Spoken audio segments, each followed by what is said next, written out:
गुरुर्ब्रह्मा गुरुर्विष्णुः गुरुर्देवो महेश्वरः गुरु साक्षात् परब्रह्म तस्मै श्री गुरवे नमः। संस्कृत साहित्य में तीन त्रयी प्रसिद्ध है, बृहत्त्रयी, लघुत्रयी। वो संस्कृत शास्त्र में साहित्य शास्त्र में नहीं है। संस्कृत साहित्य शास्त्र में तीन त्रयी प्रसिद्ध है, बृहत्त्रयी, लघुत्रयी, ये दोनों। बृहत्त्रयी में तीन आते हैं, नैषधि चरितम, कुमार संभवम, नैषधि चरितम, किरातार्जुनीयम और शिशुपाल वध, ये तीन आते हैं। और उसमें नैषधि चरितम, किरातार्जुनीयम, शिशुपाल वधम। किरातार्जुनीयम उसमें से अन्यतम ग्रंथ है जिसका हम लोग अध्ययन करने जा रहे हैं। थोड़ा सा इधर हो जाओ, जिसका हम लोग अध्ययन करने जा रहे हैं। किरातार्जुनीयम में कितने सर्ग हैं? तो 18 सर्ग हैं। कितने? 18। किरातार्जुनीयम में 18 सर्ग हैं। और इसके नायक कौन है? अर्जुन। और किरात कौन है? किरात इसमें भगवान शिव हैं। और अर्जुन को जानते ही हैं हम। किरातश्च अर्जुनस्य इति किरातार्जुनीयौ। क्या? किरातश्च अर्जुनस्य इति किरातार्जुनीयौ तौ अधिकृत्य कृतम काव्यम अथवा महाकाव्यम किरातार्जुनीयम। अधिकृत्य कृते ग्रंथे से 6 प्रत्यय करने पर किरातार्जुनीयम शब्द की सिद्धि होती है।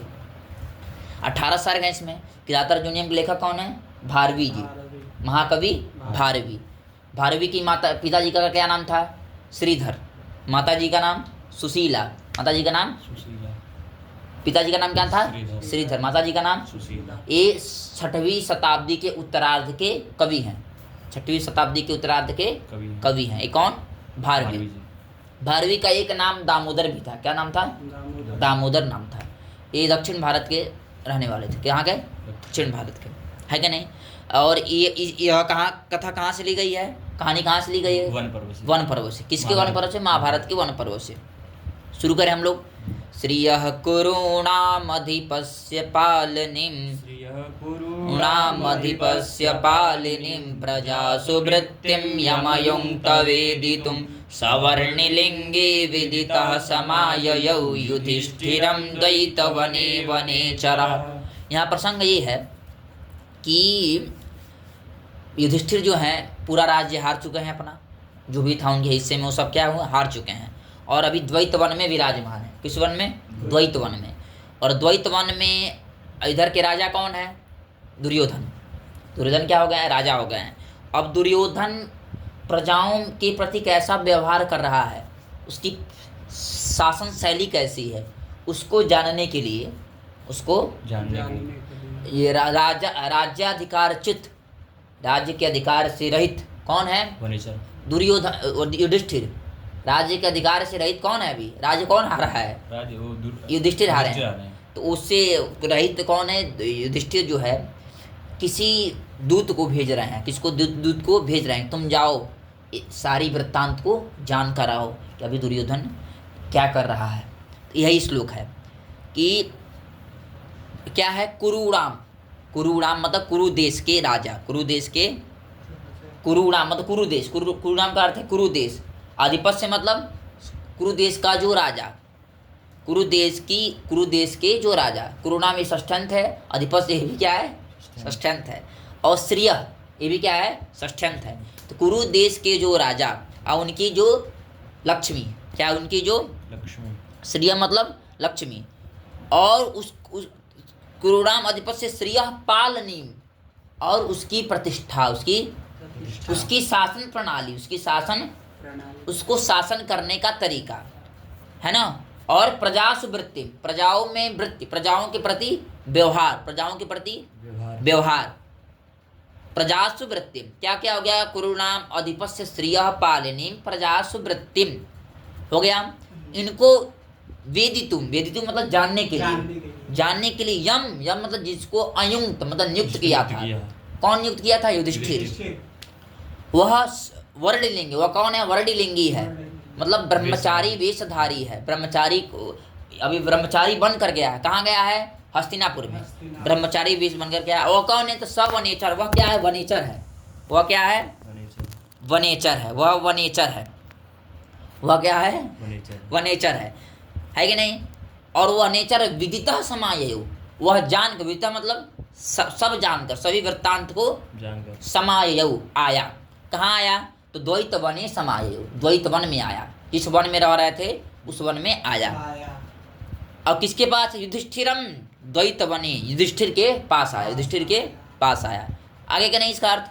तो कुरूणाम अधिपस्य स्त्रियः पालिनी, कुरु देश के राजा की जो राजलक्ष्मी है, उसकी जो शासन प्रणाली है, प्रजाओं के प्रति जो प्रजासु वृत्ति, प्रजाओं के प्रति जो व्यवहार है, उसको जानने के लिए, उसको वेदित मतलब जानने के लिए, यम यम मतलब जिसको, अयुक्त मतलब नियुक्त किया था, वर्णिलिंग वह ब्रह्मचारी वेशधारी, वनेचर सह वनेचरः विदितः विदितः विदितः वनेचर, वह क्या है? कैसा? विदित है। विदित मतलब सब जान चुका है। और क्या किया? और द्वैत वन में युधिष्ठिरम समाज, युधिष्ठिर के पास आया। अन्वय कैसे होगा? तो पहले षष्ठ्यंत लेंगे। कुरूणाम अधिपस्य श्रियः, ये सब षष्ठ्यंत है। और क्या है?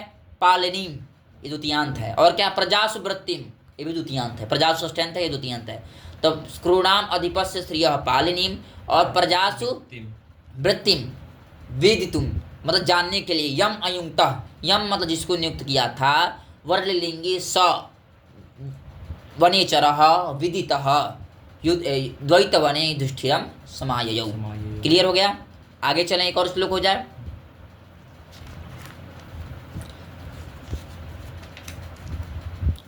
कृतप्रणामस्य महीभुजे जितां सपत्नेन निवेदयिष्यतः न बिभ्यथे तस्य मनो न हि प्रियं प्रवक्तुमिच्छन्ति मृषा हितैषिणः।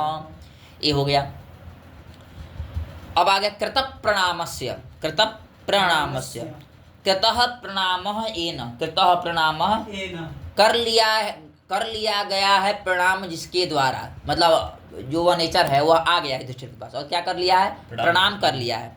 कृत प्रणामस्य, कर लिया है प्रणाम, कर लिया गया है प्रणाम जिसके द्वारा, ये भी षष्ठ्यंत है। और तस्य, तस्य भी ये भी क्या है? षष्ठ्यंत है। सपत्नेन, सपत्नेन जैसे रामीण, वैसे सपत्न के द्वारा, सपत्न मतलब होता है शत्रु, सपत्न मतलब शत्रु के द्वारा, जिताम जीता गया, जीती गई, जो महीम, मही मतलब पृथ्वी, जो भूमि भाग है, महीभुजे निवेदयिष्यतः मतलब शत्रु कृत प्रणामस्य जिताम महीम, मतलब शत्रु के द्वारा जीता गया जो पृथ्वी, हाँ, शत्रु के द्वारा जीत ली गई है जो पृथ्वी, उसको महीभुजे मतलब राजा के लिए, महीभुजे मतलब राजा की, महीभुक मतलब होता है राजा, महीभुक मतलब राजा, अब महीभुजे मतलब राजा के लिए, महीभुजे मतलब राजा के लिए, हाँ। षष्ठ महीभुजे कहाँ का रूप है? षष्ठी का रूप है, नहीं चतुर्थी का रूप है। महीभुजे राजा के लिए, निवेदयिष्यत मतलब विज्ञापयत मतलब उसको बताते हुए, क्या होते हुए? बताते हुए। तस्य मनः न बिभ्यथे, उसका मन क्या हुआ? नहीं बिभ्यथे मतलब किसी प्रकार से खेद को नहीं प्राप्त हुआ। तस्य मतलब कस्य? वनेचरस्य, मनः मतलब हृदय, न बिभ्यथे हृदय क्या हुआ? व्यथित नहीं हुआ। क्यों हृदय व्यथित नहीं हुआ? क्योंकि वो संकोच करता भाई कि ये आपके प्रति ऐसा व्यवहार कर रहा है, या फिर उसका अच्छा व्यवहार है।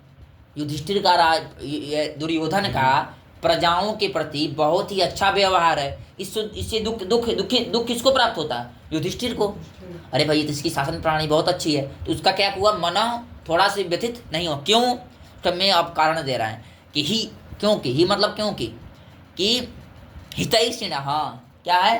हितैषिण, जो हितैषी लोग होते हैं, कौन होते हैं? हितैषी मतलब हितेच्छवः, हिते जो आपके हितैषी लोग हैं, हितैषी मतलब हित चाहने वाले, हितैषी जो होते हैं, मृषा प्रियम प्रवक्तुम न इच्छन्ति, झूठ और प्रिय वचन नहीं बोलना चाहते, झूठ और नहीं बोलना चाहते। जो आपके हितैषी होंगे वो आपके प्रति हमेशा क्या बोलेंगे? सत्य वचन बोलेंगे, चाहे वो कटु हो चाहे वो मधुर हो, चाहे वो कटु हो चाहे ये नहीं कि झूठा वचन बोल के आपको प्रसन्न करें, अरे आप ऐसे हैं आप वैसे हैं, ऐसा नहीं। जो वास्तविक स्थिति है वो बोलेंगे। ही मतलब क्योंकि हितैषिणः जो हितैषी लोग होते हैं, मृषा मतलब झूठ, मृषा मतलब क्या अर्थ है? झूठ। और प्रियम, झूठ हो और प्रिय हो, होता है कि नहीं? कई वाक्य होते हैं जो झूठे होते हैं और प्रिय होते हैं। अरे आप बहुत अच्छे हैं, बहुत ज्ञानवान हैं, बहुत बाहुबल है, आपका पूरा क्या हुआ है, आपकी जो कीर्ति है पूरे पूरे गांव में फैली हुई है, पूरे राजधानी में फैली हुई, जो भी कहिए। लेकिन ऐसा नहीं, जो हितैषी लोग होते हैं वो सत्य बात को कहते हैं कि आपकी कौन से कौन लोग कौन इसमें किसमें आपकी भलाई है, किसमें नहीं भलाई है कि नहीं। ही हितैषिणः मृषा प्रियम प्रवक्तुम न इच्छन्ति, आगे नहीं। अन्वय बोलते हैं इसका, कृतप्रणामस्य प्रणामस्य कृतप्रणामस्य न जिताम सपत्नेन जिताम महीभुजे निवेदयिष्यतः तस्य मनः न बिभ्यते ही हितैषिणः मृषा प्रियम प्रवक्तुम न इच्छन्ति। इस श्लोक में कौन सा छंद है? वंशस्थ। इसका लक्षण क्या है? जतौ तु वंशस्थमुदीरितं जरौ। कृतः प्रणामस्य में कौन समास है? कृतः प्रणामः एन, बहुब्रीहि समास है। कृतः प्रणामः एन। मही भुजे में कौन समास है? महिम भुनक्ति इति मही भुक्, यानी उपपद समास। क्या है? उपपद समास है। ने सपत्नेम एत सपत्नेन एक तृतीयांत है। बिभ्यथे मतलब व्यथ भय चलन, यो धातु का लिट लकार का रूप है कि नहीं। और हितैषिणा में है कि नहीं, इस मतलब इस धातु है ना, इन्हीं प्रत्यय है। क्या है? इन्हीं प्रत्यय, अड़िनी प्रत्यय। कौन प्रत्यय? अड़िनी प्रत्यय। सुप जातों ने ताच्छिल्य से, है कि नहीं। 2 श्लोक पर्याप्त है। अब आगे कल किया जाएगा। अलम